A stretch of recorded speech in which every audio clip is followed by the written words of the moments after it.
নমস্কার। যুক্তি তর্ক সঙ্গে অর্কয়ে আপনাদের স্বাগত। আপনাদের সঙ্গে আমি অর্কপ্রভ সরকার। পশ্চিমবঙ্গ মেডিকেল কাউন্সিল সন্দীপ ঘোষের রেজিস্ট্রেশন বাতিল করেছে। 18ই সেপ্টেম্বর নবান্নে 2 ঘন্টার বৈঠক, তারপরে 2 ঘন্টা ধরে মিনিটস লেখার কাজ সম্পূর্ণ হয়নি। জুনিয়র ডাক্তারদের সঙ্গে মুখ্য সচিব, ডিজি, তারপরে কলকাতা পুলিশ কমিশনারের বৈঠকে জুনিয়র ডাক্তারদের যে দাবি যে থ্রেট কালচার বন্ধ করতে হবে, কলেজে ছাত্র সংসদের নির্বাচন করতে হবে, রেসিডেন্ট ডক্টরস অ্যাসোসিয়েশনকে স্বীকৃতি দিতে হবে ইত্যাদি অনেকগুলো দাবি। সেই দাবিগুলো সরকার পূরণের লিখিত প্রতিশ্রুতি দিলে তারা কাজে ফিরবেন। তারা বলেছেন যে তারা আশাহত, আস্থার ঘাটতি রয়েছে ইত্যাদি ইত্যাদি। তাদের বক্তব্য সুপ্রিম কোর্ট যে ডাইরেক্টিভসগুলো দিয়েছে সেগুলো নিয়েই মুখ্য সচিবের সঙ্গে তাদের বৈঠক হয়েছে। কিন্তু থ্রেট কালচার, নির্বাচন, নিরাপত্তার যে আরো দাবি তারা করেছে, প্রতিটা কলেজে একটা কমিটি তৈরি করা, সেসব নিয়ে মৌখিকভাবে আলোচনা হয়েছে, কিন্তু সরকারের তরফে লিখিত প্রতিশ্রুতি দেয়া হয়নি। এটা জুনিয়র ডাক্তারদের দাবি। 19 তারিখ মুখ্য সচিব তাদের মেল করে কিছু জানাবেন, তারপর জিবি বৈঠক করে তারা চূড়ান্ত সিদ্ধান্ত নেবেন বলে আপাতত জানা গেছে। এই প্রতিবেদন যখন করছি তখনও অচলাবস্থা কাটার কিন্তু লক্ষণ দেখা যাচ্ছে না। ইতিমধ্যে অভিষেক বন্দ্যোপাধ্যায় অ্যাপিল করেছেন, বলেছেন যে জুনিয়র ডাক্তারদের আন্দোলন সঙ্গত, কিন্তু বন্যা পরিস্থিতি বাংলায়, তাই তারা যেন কাজে ফিরে আসেন। জুনিয়র ডাক্তারদের বক্তব্য তারাও তো কাজে ফিরতে চান, কিন্তু ওই যে ফিয়ার সাইকোসিস, যেটা জুনিয়র ডাক্তারদের আইনজীবী ইন্দিরা জয়সিং সুপ্রিম কোর্টে বলেছিলেন, সেই বিষয়টাই তারা মুখ্য সচিবের সঙ্গে বৈঠকে আরো একবার তোলেন। তাদের বক্তব্য, মৌখিক আশ্বাস দেয়া হলেও লিখিত কোনো নির্দেশ বা বিজ্ঞপ্তি তারা এখনো পাননি। দেখা যাক শেষ পর্যন্ত অচল অবস্থা কিভাবে কাটে। আরো 2-3টে চমৎকার বলবো না, আমার এই শব্দ ব্যবহার ভুল, উদ্বেগজনক ঘটনা সামনে এসছে। এক, যে সিভিক ভলেন্টিয়ার সঞ্জয় রায়কে ঘটনার পরের দিনই কলকাতার পুলিশ গ্রেপ্তার করেছিল, তার ব্যবহৃত পোশাক, জুতো ইত্যাদি 2 দিন পরে তারা বাজেয়াপ্ত করে।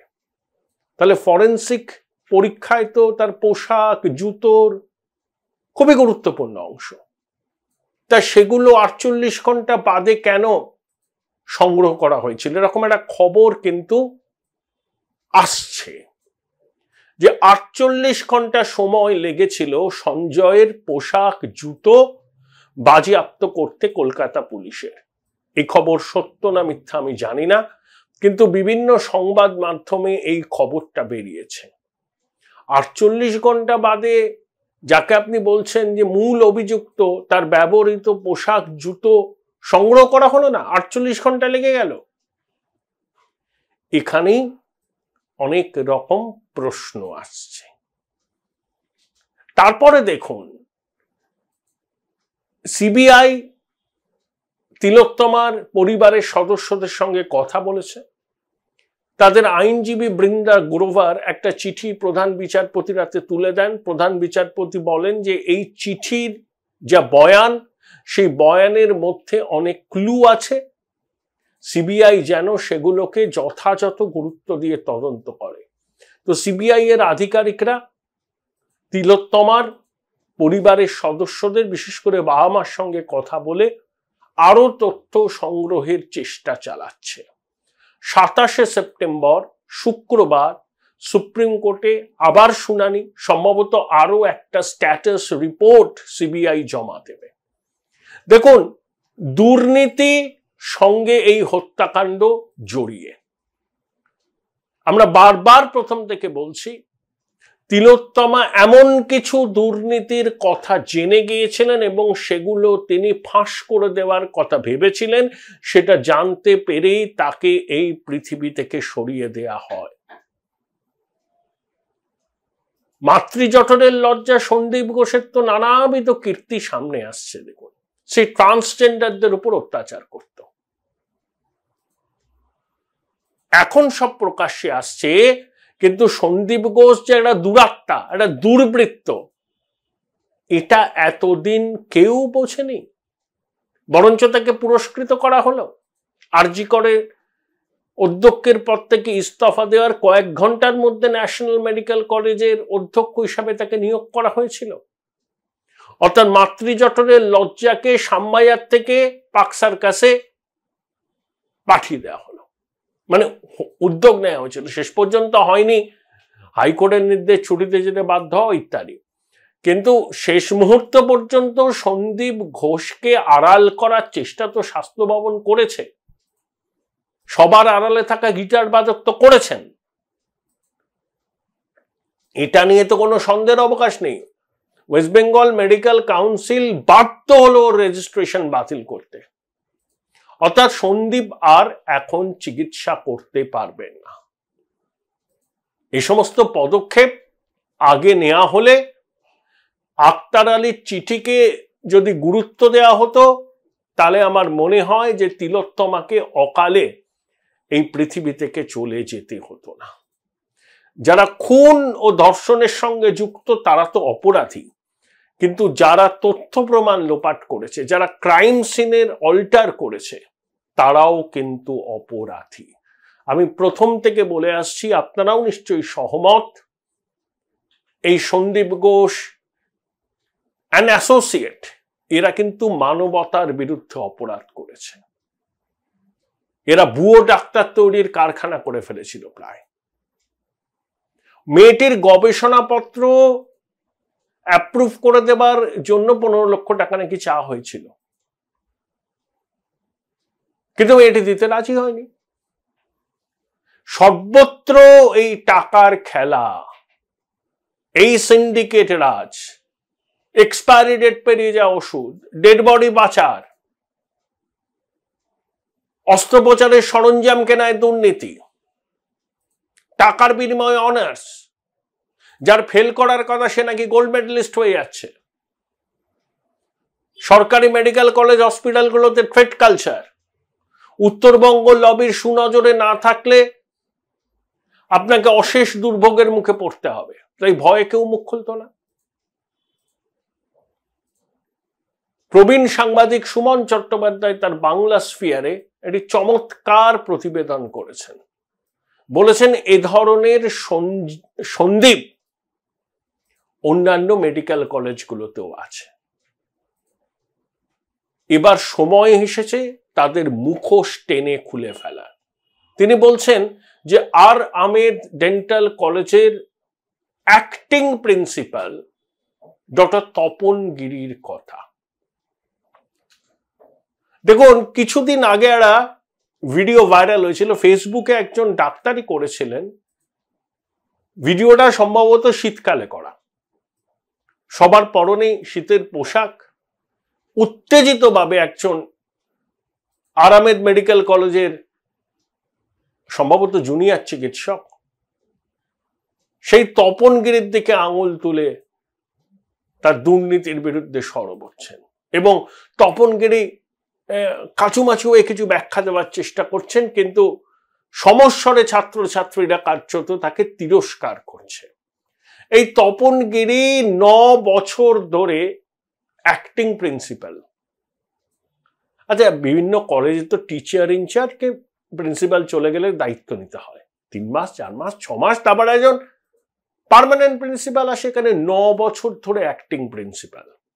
কারণ আপনি যদি স্থায়ীভাবে প্রিন্সিপাল হন তাহলে আপনি প্রাইভেট প্র্যাকটিস করতে পারবেন না। তা অ্যাক্টিং প্রিন্সিপাল এভাবেই রাখা হয়েছে এই জন্য যে তিনি প্রাইভেট প্র্যাকটিস করতে পারেন।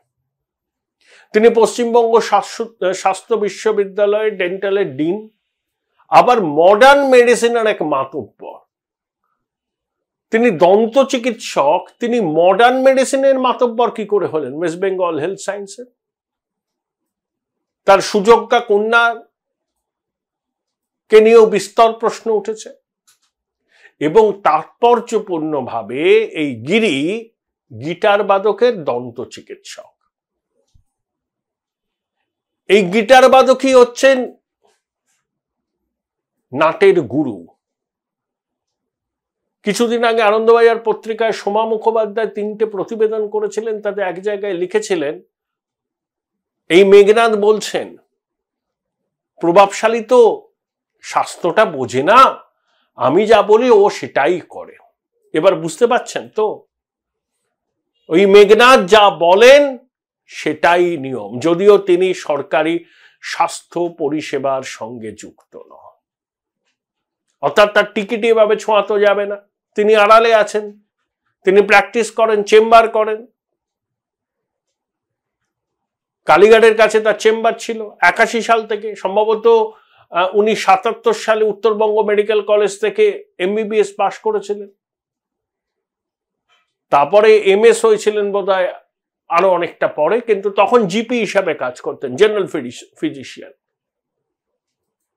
প্রভাবশালীর সঙ্গে ঘনিষ্ঠতার সুবাদে তিনি স্বাস্থ্য মন্ত্রকটা চালান, এরা ওপেন সিক্রেট, এগুলোকে অস্বীকার করে কোনো লাভ নেই। এই যে সুশান্ত রায়, এই যে অভিক দে, এই যে বিরূপাক্ষ, এই যে মুস্তাফিজুর, এই যে কৌস্তব নায়েক, এ সব হচ্ছে এই মেঘনাদের লোক।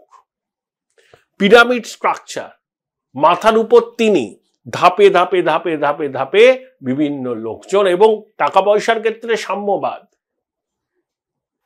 সবাই হাত বাড়িয়ে আছে, টাকা দিন সব কাজ হয়ে যাবে। ধরুন মেডিকেল কাউন্সিল, এই মেডিকেল কাউন্সিলে কোন চিকিৎসকের বিরুদ্ধে চিকিৎসা সম্পর্কিত বিষয়ে আপনি অভিযোগ জানাতে পারেন। শোনা যায় যে আপনি কারোর নামে অভিযোগ করলেন, সেই চিকিৎসককে মেডিকেল কাউন্সিল ডেকে পাঠালো, ডেকে তার সঙ্গে টাকার রফা করে, বলে এত টাকা দিতে হবে। সেই টাকা যদি চিকিৎসক দিতে সম্মত হয়, যারা অভিযোগ তুলেছেন চিকিৎসা সংক্রান্ত বিষয়ে সংশ্লিষ্ট চিকিৎসকের বিরুদ্ধে, তাদের অভিযোগ মান্যতাই পায় না। আর যদি তিনি টাকা দিতে অস্বীকার করেন, তাকে হ্যারাস করা হয়। তা মেডিকেল কাউন্সিলের নির্বাচন কিভাবে হয়েছে? পঞ্চায়েত নির্বাচনকেও লজ্জা দেবে। এই সুদীপ্ত রায় মেডিকেল কাউন্সিলের সভাপতি, সুশান্ত রায় পদাধিকারী, প্রায় 20 ঘন্টা তার বাড়ি, নার্সিংহোম, ডায়াগনস্টিক সেন্টার, বাগান বাড়িতে ইডি তল্লাশি চালিয়েছে, প্রচুর কাগজপত্র উদ্ধার করছে।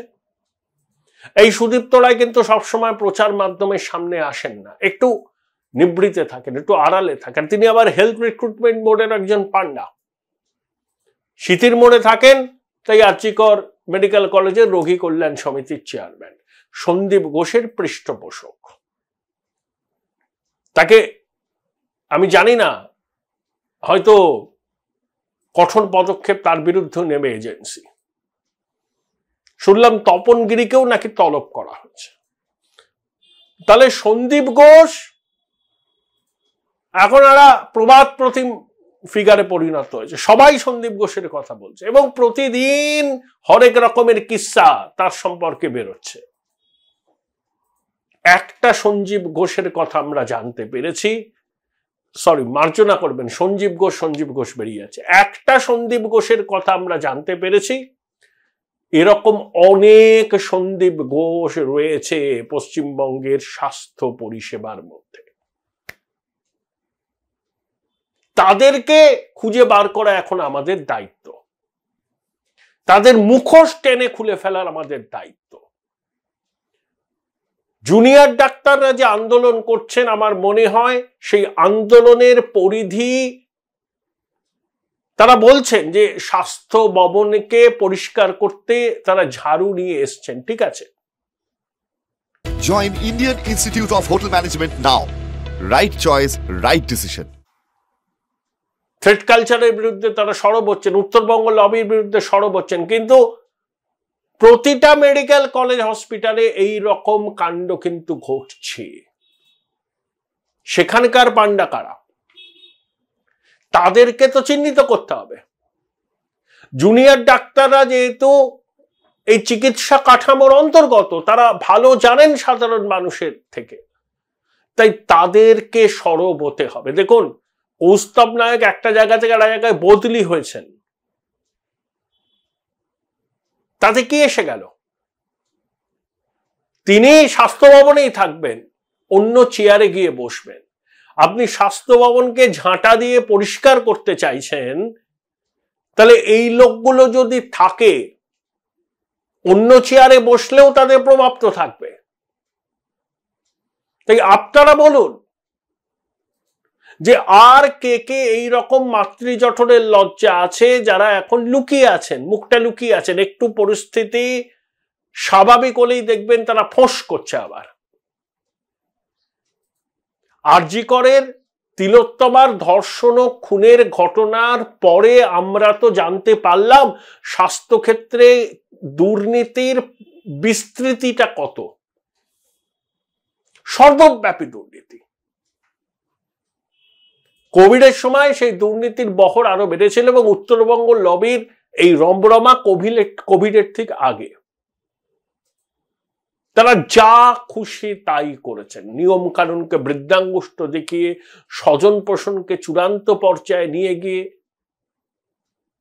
যোগ্যতা না থাকা সত্ত্বেও পরিবারের সদস্যদের সব শাঁসালো পদে বসিয়ে তারা আমাদের সঙ্গে প্রতারণা করেছেন এবং মানবতার বিরুদ্ধে অপরাধ করেছেন। আপনি একটা জিনিস পাবেন, আমার দর্শকদের বলছি, আপনারা জানেন,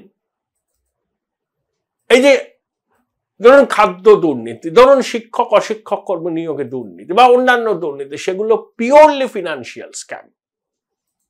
কিন্তু স্বাস্থ্যক্ষেত্রে দুর্নীতিটা কিন্তু আমাদের শরীর স্বাস্থ্যের সঙ্গে সম্পর্কিত। আপনি সাহস পাবেন এইভাবে যারা ডাক্তার হয়ে বেরোচ্ছে তাদের কাছে নিজের শরীর সম্পর্কিত সমস্যার কথা বলতে? অঙ্গ প্রত্যঙ্গ সম্পর্কে ধারণা নেই, প্রেশার মাপতে জানে না, ইনজেকশন দিতে জানে না, কারণ টুকে পাস করেছে। কিন্তু এই ছেলে মেয়েগুলোই নিট ইউজিতে ভালো নাম্বার পেয়ে সরকারি মেডিকেল কলেজে ভর্তি হয়েছে। তারা যে পড়াশোনায় খারাপ তা তো নয়, কিন্তু তারপরে এই মাতব্বরদের পাল্লায় পড়ে অনেকে বাধ্য হয়েছে, অনেকে স্বেচ্ছায় গা ভাসিয়ে দিয়েছে। ক্লাস করতে চাইলে ক্লাস করতে দেওয়া হবে না, দলবাজি করতে হবে, চ্যাট জিপিটি গুলো পরীক্ষা, প্রশ্নপত্র ফাঁস, এগুলো চলেছে। তাহলে এরা তো সরকারি স্বাস্থ্য ক্ষেত্রে, বেসরকারি ক্ষেত্রে বা প্রাইভেট প্র্যাকটিস করবে। তাহলে আমাদের শরীর খারাপ বলে আমরা কিভাবে যাব এদের কাছে? ভয় আশঙ্কায় তো আমাদের কুকড়ে থাকার কথা, যে ভাই জানে তো কিছু। তাহলে এই পরিস্থিতিতে আমাদের নামিয়ে এনেছে কারা? তারা আরামে থাকবে? এখন মরুভূমিতে ঝড় উঠলে উট বালিতে মুখ গুজে থাকে। এখন একটা চতুর্দিক থেকে আলোচনা হচ্ছে, তো নাগরিক সমাজ প্রতিবাদ করছে, রাজনৈতিক দলগুলো করছে, সংবাদ মাধ্যমে লেখালেখি হচ্ছে। এখন এই দুরাত্মাগুলো মুখটা লুকিয়ে আছে, একটু থেমে গেলে দেখবেন আস্তে আস্তে আবার তারা সমর্থিতে ফিরবে।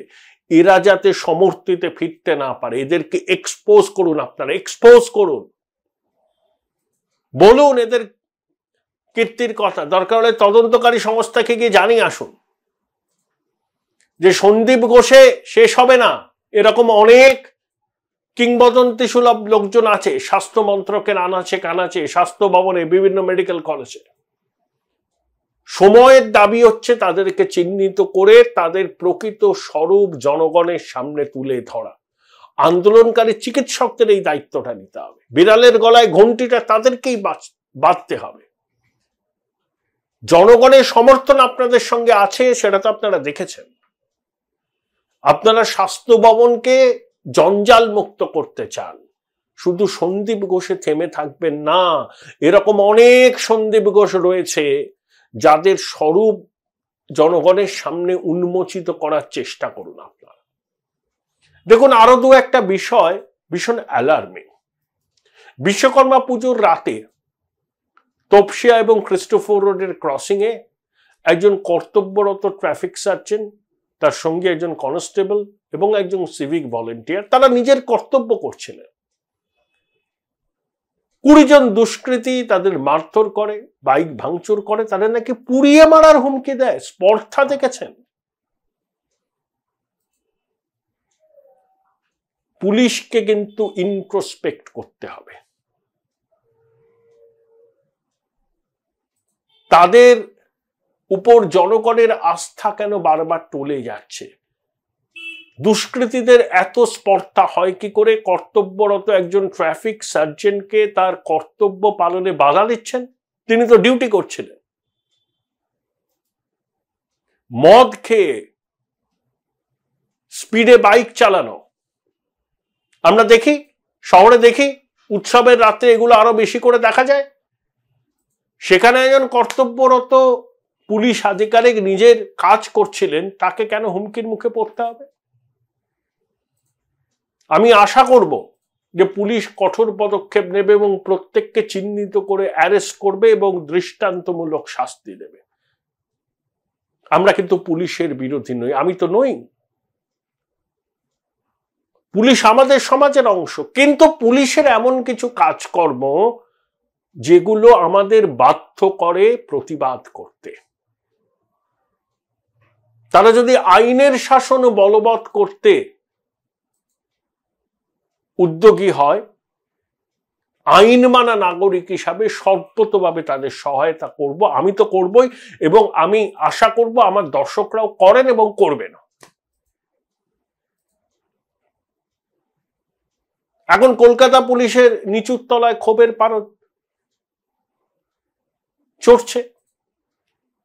কেউ বিশ্বাস করবেন অভিজিৎ মণ্ডল নিজের থেকে এই কাজগুলো করেছেন যদি সিবিআই এর অভিযোগ সত্যি হয়? তাকে কেউ বলেছিল, কেউ বা কারা, যেটা করতে হবে?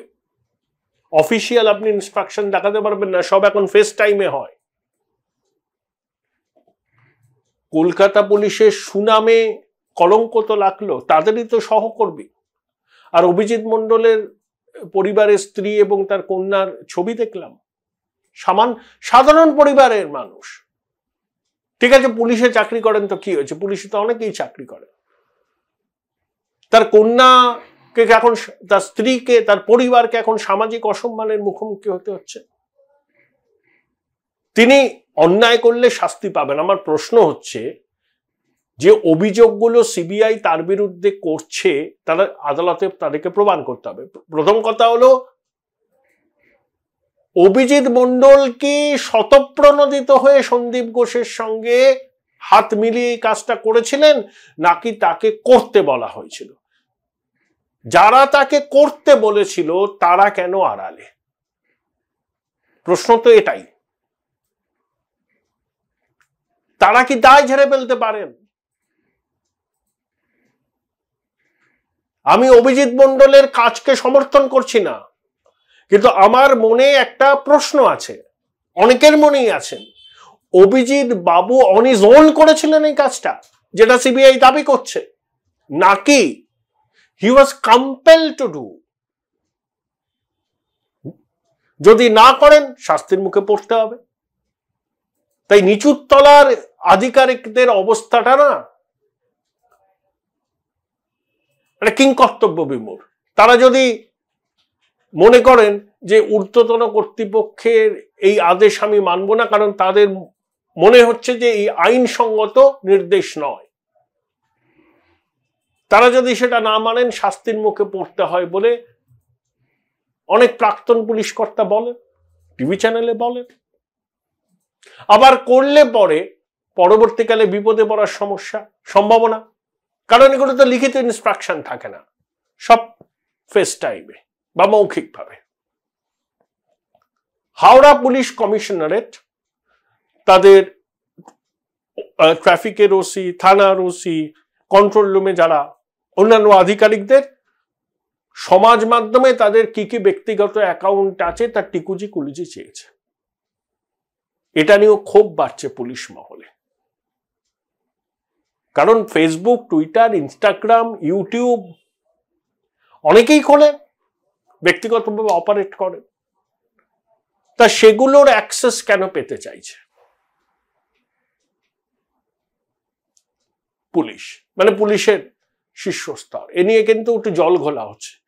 আর আমি একটা জিনিস একটু অবাক হই, অনেক প্রাক্তন পুলিশ কর্তাকে দেখি এখন টেলিভিশন চ্যানেলে তারা যে পুলিশে কাজ করেছেন সেই পুলিশের বাপ্পান্ত করেন, এমন ভাব করেন যে তাদের সময় সবকিছু অল ওয়াজ ওয়েল, আর এখন সবকিছু পচে গেছে, দুর্গন্ধ বেরোচ্ছে। আমার মনে হয় তারা তো একটা শৃঙ্খলাবদ্ধ ফোর্সের অন্তর্ভুক্ত ছিলেন, কিছুদিন আগে হয়তো সেখান থেকে অবসর নিয়েছেন। তাহলে আমি দীর্ঘদিন যে সংস্থায় কাজ করলাম, অবসর নিয়ে টিভি চ্যানেলে বসে সেই সংস্থার আধিকারিকদের বাব্যাপান্ত করব, এটা আমার ব্যক্তিগতভাবে পছন্দ নয়। তারা এখন নীতি নৈতিকতার পাঠ দিচ্ছেন, তারা সব এক একজন, মানে কি বলবো আর কি, অপাপবিদ্ধ ছিলেন এইসব বলছেন অবসর নেওয়ার পরে। বর্তমানে যারা ফোর্সে কাজ করছেন তাদের মরালকে ডাউন করছেন। আপনাদের সমালোচনা যদি করতে হয়, যদি মনে হয় যে পুলিশ ঠিক কাজ করছে না, নিশ্চয়ই কোনো একটা ফোরামে গিয়ে সেগুলো বলুন না। প্রকাশ্যে টিভি চ্যানেলে যারা এখন পুলিশের কাজ করছে, কার্যত বাপ্পান্ত করা হয় তাদেরকে। আমি প্রথম থেকে বলে আসি যে পুলিশের যারা কাজ করেন তারা আমাদের সমাজের অংশ। আমাদের পরিবার থেকেই লোকে পুলিশে কাজ করে। তাদেরকে এভাবে দেগে দিলে পরে তাদের কিন্তু সামাজিক অসম্মান হয়, এবং একই সঙ্গে পুলিশের অনেক ভুল ত্রুটি আছে, সেগুলোর ন্যায্য সমালোচনা করুন, কিছু পজিটিভ আউটলুক থেকে করুন। কারণ এই পুলিশই কলকাতায় উৎসবের সময় দিন রাত এক করে শারদ উৎসবকে আনন্দমুখর করে তোলে। কোভিডের সময় পুলিশের ভূমিকাকে দেখেছি আমরা। তাহলে পুলিশের তো দুই পৃথিবী, এক পৃথিবীতে এই অভিজিৎ মণ্ডলদের মতো ঘটনা ঘটে, আবার আর এক পৃথিবীতে পুলিশ কিন্তু আমাদের নিরাপত্তা সুনিশ্চিত করে, উৎসবের দিনগুলো যাতে আনন্দমুখর হয় সেই জন্য পরিবার পরিজনকে বাদ দিয়ে তারা কিন্তু রাজপথে থাকে। তাই এই দুটো পৃথিবী তো আছে। অভিজিৎ মণ্ডল, আমি জানি না সত্যাসত্য সিবিআই প্রমাণ করতে হবে, অভিজিৎ মণ্ডলদের মতো ঘটনা যদি শতাংশের বিচারে দেখেন, আমি বলবো পুলিশের ভালো দিকটাই অনেক বেশি। এ ধরনের ঘটনা ঘটেছে তো, প্রমাণ লোপাটের তো সিবিআই অভিযোগ করেছে, সেটাও হয়েছে, কিন্তু শতাংশের বিচারে দেখলে এই ধরনের কাজ কিন্তু কম। পুলিশের ভালো কাজটাই বেশি। আমি পুলিশের হয়ে সাফাই দিতে বসিনি, কিন্তু যে জিনিসগুলো দেখছি, দুষ্কৃতীরা কিভাবে কর্তব্যরত একজন ট্রাফিক সার্জেন্টের গায়ে হাত তোলার সাহস পায়, স্পর্ধা কোথায়, পুলিশের শীর্ষ কর্তাদের ভেবে রাখতে হবে। যদি আস্থার ঘাটতি হয় জনগণের সঙ্গে, সেটা মেটাতে হবে। কিভাবে মেটাবেন, ওয়ে আউট বার করুন। আমরা এই শহরের মানুষ, আইন মেনে চলি আমরা। কেন হবে এরকম ঘটনা?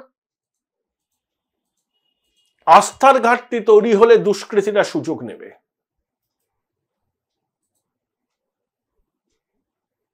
ভাবুন, একটু ভাবা প্র্যাকটিস করুন আপনারা।